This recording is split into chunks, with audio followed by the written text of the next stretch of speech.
नमस्कार दोस्तों, कैसे हैं आप सभी लोग। उम्मीद है आप सभी लोग बहुत ही बढ़िया हैं।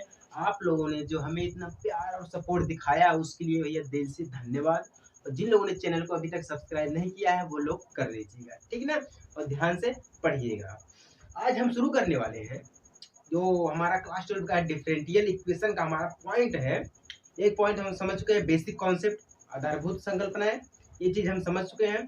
अब मैं जो पॉइंट आपको समझाने वाला हूँ उसके बारे में हमने क्लास 12 के चैप्टर 3 में ही समझ चुके हैं। मैट्रिक्स अवयव में हमने उस चीज को समझ चुके हैं, ठीक ना। उस चीज को अब इसमें क्या समझना है, बस उसी का थोड़ा सा डिफरेंट है, ज्यादा कुछ नहीं है। मैं वही चीज आपको समझाऊंगा।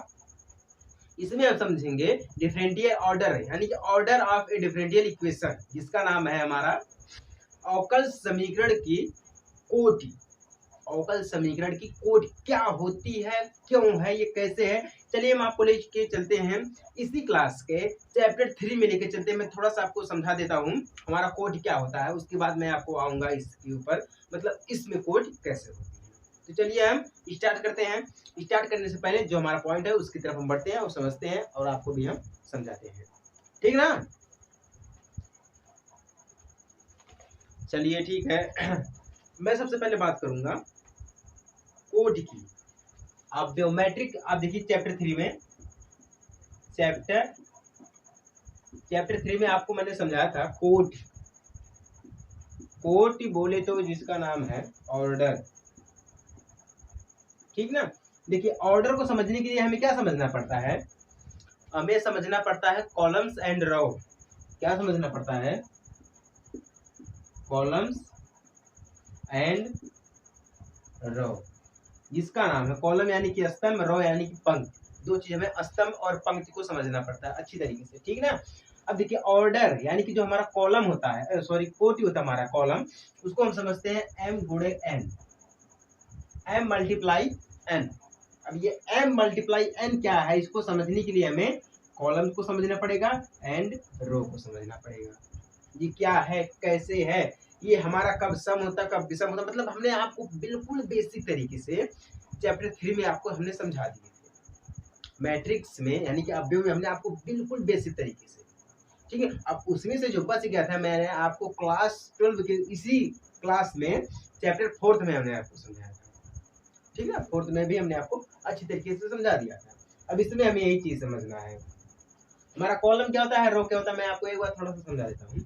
कॉलम यानी कि जैसे देख लीजिए, हमने यहाँ पे लिखा है 1 2 3, ठीक है। 3 को थोड़ा डिफरेंट कर देता हूँ मैं, यहाँ पे हमारा 3, फिर 4 5 6, तीन चीजें, ठीक ना।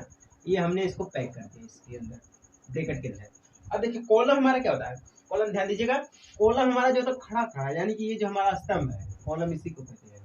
ये कॉलम हमारा है। अब ये जो हमारा है इसको हम पंक्ति कहते हैं, ठीक ना। कॉलम हमारे कितने हैं, 1 2 3, 1 2 3 कॉलम हमारे। रो कितने हैं, 1 2, यानी कि 1 2, दो रो यानी कि 3 मल्टीप्लाई 2।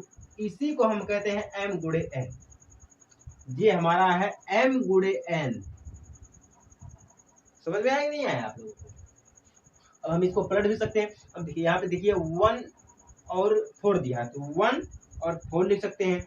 फिर 2 5 दिया, 2 5 लिख सकते हैं। फिर 3 6 दिया है, 3 6 दिया है, ठीक है। अब देखिए यहाँ पे कितने कॉलम हो गए, एक दो, दो कॉलम हो गए। और रो कितने हो गए, 1 2 3, 1 2 3। अभी कितने हैं, 1 2, यानी कि 2 मल्टीप्लाई 3। समझ में आ रहा है कि नहीं आया, आप लोगों को समझ में आ रहा है कि नहीं आ रहा है, मैं क्या कहना चाह रहा हूँ। पहले मैं आपको ये चीज समझा जाऊंगा, उसके बाद मैं आपको लेके चलता हूँ अभी डिफरेंशियल इक्वेशन में, ठीक है। उसमें कैसे होता हमारा है कॉलम, उसमें हमारा कैसे होता है, कैसे रो होता है, उस चीज को मैं अभी आपको समझाऊंगा। इतना आपको समझ में आ गया कि नहीं आ गया। चलिए ठीक है, हम आगे बढ़ते हैं। हमारा पॉइंट है, पहले मैं हेडिंग डाल देता हूँ, ठीक ना। हेडिंग डालने के बाद मैं आपको समझाऊंगा। और आप लोग जितना अपना प्यार सपोर्ट दिखा रहे हैं भैया, उसके लिए तो दिल से धन्यवाद है। आप सभी को एक बहुत ही बड़ा सरप्राइज मिलने वाला है। सरप्राइज ऐसा होगा कि आप सोच भी नहीं सकते हैं कि सरप्राइज ऐसा भी हो सकता है, ठीक ना। तो चलिए देखिए हमारा पॉइंट क्या है, ऑर्डर। हेडिंग डाल लीजिए आप सभी लोग, मैं चाहता हूँ order of differential equation, differential equation, ठीक ना। आप लोग हेडिंग डाल लीजिए, मतलब क्या है, अवकल समीकरण की कोट, इसको डाल लीजिए आप लोग।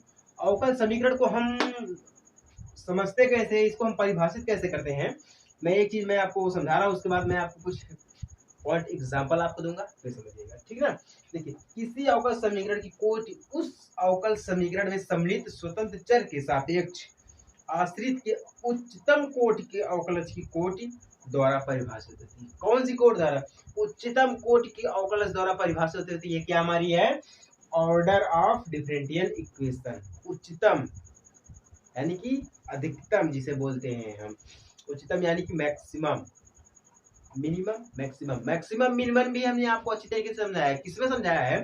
Application of derivation, application of derivation, इसी से संबंधित चीज मैंने आपको समझाई है चैप्टर 6 में। अभी हमारा चैप्टर 7 है, ध्यान दीजिएगा। चैप्टर 6 और चैप्टर 7 जो हमारा बिल्कुल एक ही समान ही, इतना समझिए एक ही है, इतना ध्यान दीजिएगा, ठीक है। उच्चतम निम्नतम को हमने आपको समझा दिया था, ठीक ना। अब चलिए हम कुछ विचार करते हैं। जैसे मान लीजिए हमारे पास d y upon D x is equal to e की पावर एक्स, इसको हम इक्वेशन 6 मान लेते हैं। अब आप ये कहेंगे कि सर ये डायरेक्ट इक्वेशन 6 कहाँ से आ गया? भैया हमने अभी पिछले वीडियो में समझा था इक्वेशन 5 तक, इक्वेशन 5 तक हमने समझा था। अब हमारा इक्वेशन 6 नहीं आएगा तो क्या इक्वेशन 10 आएगा?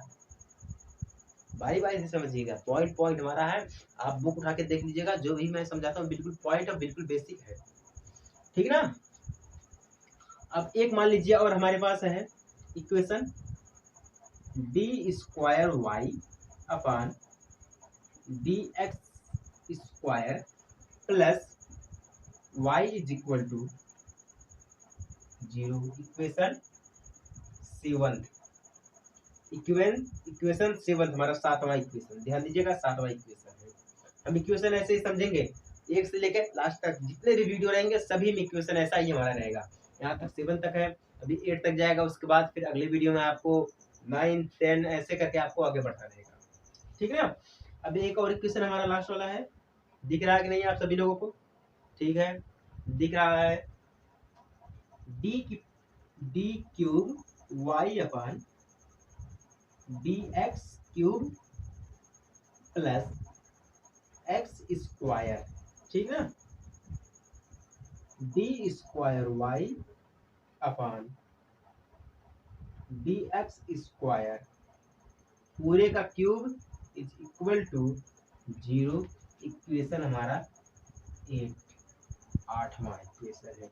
ध्यान दीजिएगा, एक इक्वेशन, 2 इक्वेशन और हमारा ये 3 इक्वेशन, ध्यान दीजिएगा 3 इक्वेशन है। अब इस इक्वेशन में आपको कुछ समझ में आ रहा है कि नहीं?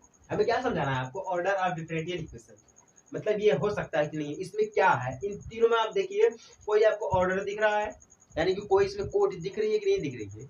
आप ध्यान से देखिएगा, उसके बाद मुझे समझाइएगा, ठीक है। पहले आप लोग देख लीजिएगा, अगर कहीं भी आपको कोई भी दिक्कत हो, महसूस हो, तो आप लोग कमेंट करिएगा। मैं हमेशा आपसे कहता हूँ कि आप कमेंट करिएगा, किसी भी क्लास का हो, या 9th 10th 11th 12th चारों क्लास का कोई भी हो, किसी भी पॉइंट से आप समझना हो या किसी भी आपको चैप्टर से समझना हो, बस आप कमेंट करिएगा, मैं आपको उत्तर देने के लिए तैयार हूँ हमेशा। मैं हमेशा आपसे कहता हूँ, बट आप लोग ही नहीं कमेंट करते हैं। अब कोई कमेंट भी करता है तो ऐसा कमेंट कर देता है कि भैया समझ नहीं आता है, इस सिलेबस से ही अलग कर देता है, लाइफ के बारे में कर देता है, आप क्या करते हो, कैसे करते हो, आपका हुआ है कि नहीं हुआ है, मतलब पर्सनल चीजें पूछने लगता है। तो ऐसा मत पूछो, पर्सनल चीज नहीं, क्वेश्चन पूछो तो मैं आपको आंसर जरूर दूंगा, क्योंकि पर्सनल चीज कोई भी हो नहीं दूंगा मैं, ठीक है। अब ध्यान दीजिएगा, समीकरण 1, 2, 3 में क्रमशः प्रथम, द्वितीय एवं तृतीय कोटि के उच्चतम अवकलज उपस्थित है। ध्यान दीजिएगा ये हमारा 1, 2, 3, इसमें देखिए प्रथम, द्वितीय, तृतीय में उच्चतम कोटि के क्या है, अवकलज उपस्थित है। उच्चतम कोटि के, जैसे मान लीजिए इसका हमने अवकलज कर दिया है, ठीक ना। D cube y upon D x square, जब हमने इसका अवकलज किया है प्लस एक्स स्क्वायर, तो हमें कितना मिला है? डी स्क्वायर, क्योंकि हमारे देखिए यहाँ पे एक्स स्क्वायर जो है एक अलग है, अलग हुआ है, तो हमारा D square Y upon D x square, अवकलज करने पर हमें पूरा का क्यूब मिल गया। क्यूब यहाँ पर भी क्यूब हमने डायरेक्ट यहाँ पर भी लगा दिया, इज इक्वल टू 0, यानी कि इसमें जो हमारा 1 और 2 3 अवकलज फर्स्ट सेकेंड एंड थर्ड में क्या हमारा है, प्रथम और द्वितीय तृतीय में क्या है, उच्चतम कोटि की अवकलज उपस्थित है। ठीक ना। पहले और दूसरे में तो हमने अभी आपको क्या समझाया, यहाँ पे है छठा सता अठा, यानी कि 3 जी 6 7 8। अब मैं आपको समझा रहा हूँ उच्चतम कोटि की, यानी पहले वाले में, ठीक ना, पहले दूसरे तीसरे में उच्चतम कोटि क्या देखिए हमने आपको ये चीज समझाई थी, मैं यहाँ से इसको उठा रहा हूँ, ध्यान दीजिएगा। जब तक आप अच्छी तरीके से समझेंगे नहीं तब तक आप कुछ कर नहीं पाएंगे, क्योंकि शिक्षा ही एक ऐसा मार्ग है जो आपको बहुत अमीर बना सकता है। शिक्षा ही एक ऐसा मार्ग है, ठीक ना।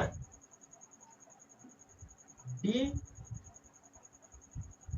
Square y 2d square y d x square plus